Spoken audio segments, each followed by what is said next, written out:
ইমলিতলা বৃন্দাবনে যমুনার তীরে অবস্থিত এই ইমলিতলা মন্দির।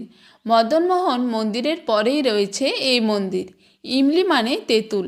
এই মন্দিরে বিশাল তেঁতুল গাছ রয়েছে। বলা হয় এই বিশাল তেঁতুল গাছের তলা দিয়েই রাধারানী শৃঙ্গার করে রাসলীলাস্থলী বংশীবটে যাচ্ছিলেন। যেতে যেতে গাছের তলায় পড়ে থাকা পাকা তেঁতুলের উপর রাধারানীর পা পড়ে যায়। পা পড়তেই পিছলে পড়ে যান রাধারানী। তখন তার সমস্ত শৃঙ্গার নষ্ট হয়ে যায়, তার পায়ে লাগানো আলতা একদম মুছে যায়। এই অবস্থায় রাধারানী রেগে গিয়ে বৃন্দাবনের সমস্ত তেঁতুল গাছকে অভিশাপ দিয়েছিলেন। অভিশাপে বলেছিলেন বৃন্দাবনের কোনো তেঁতুল আর পাকবে না। তখন থেকে বৃন্দাবনের আর কোনো তেঁতুল এখন পর্যন্ত পাকেনি।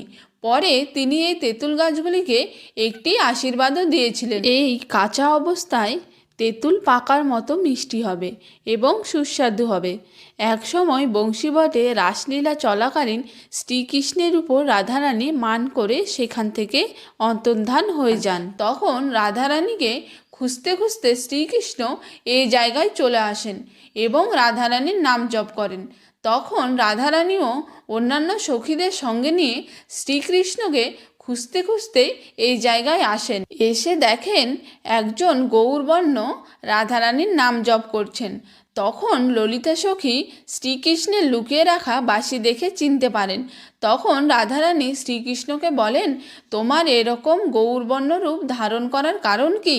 তার উত্তরে শ্রীকৃষ্ণ জানান, আমি কলিযুগে এই জায়গায় এসে এই রূপ ধারণ করে তোমার নাম জপ করব।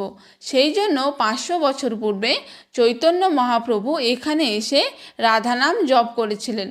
কলিযুগে যখন এই গাছটি কাটার চেষ্টা করা হয়েছিল তখন এই গাছ থেকে রক্ত ঝরে পড়ছিল। তারপর থেকে গাছটি কাটার চেষ্টা করা হয়নি।